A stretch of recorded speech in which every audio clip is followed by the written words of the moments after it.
Amigos telespectadores, vamos começar mais um Momento Fundação MS aqui no Fazendas e Negócios TV.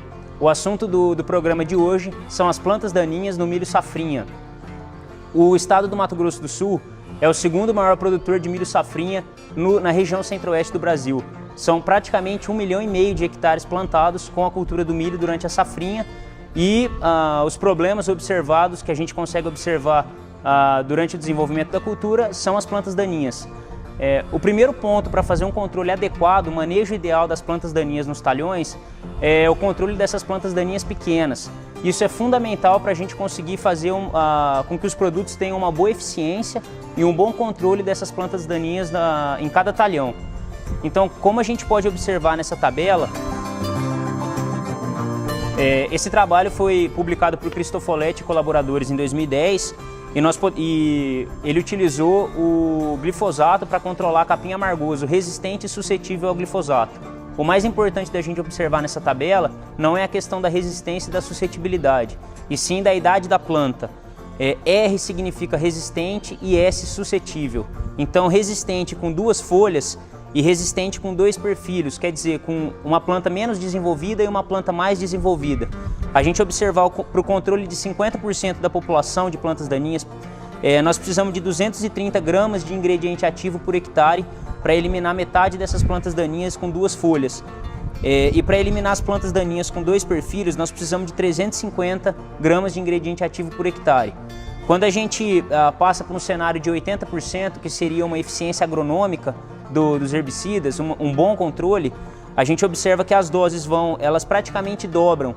Então a gente sai de 310,9 gramas de ingrediente ativo por hectare, no caso das plantas resistentes com 2 folhas, para 632,6 gramas de ingrediente ativo para plantas resistentes com 2 perfilhos.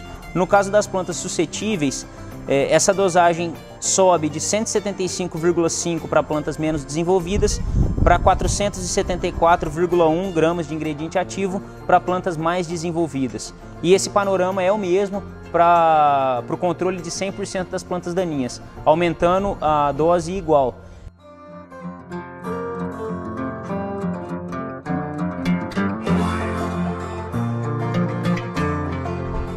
Então, com esse trabalho, a gente consegue observar a importância de fazer o controle das plantas daninhas quando elas são pequenas ainda. A identificação dessa planta daninha em cada talhão, qual é a planta daninha dominante em cada talhão e qual é o herbicida que eu vou usar, é fundamental para a gente fazer é o primeiro passo para a gente fazer um bom manejo dessas plantas daninhas nos talhões, nas áreas tanto de milho safrinha quanto nas áreas de soja posteriormente.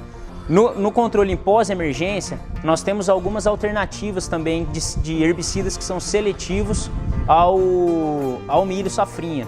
Então, produtos à base de mesotrione, nicosulfuron e atrazina, e tembotrione também, eles são relativamente seletivos à cultura do milho.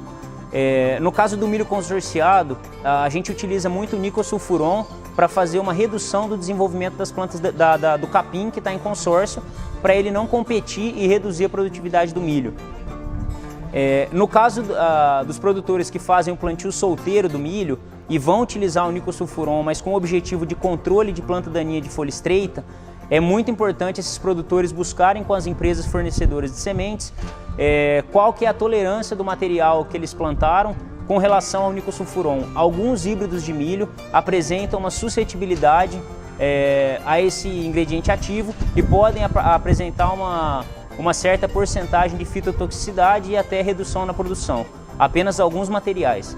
Amigos telespectadores, esse foi o Momento Fundação MS de hoje. Muito obrigado e até o próximo programa aqui no Fazendas e Negócios TV.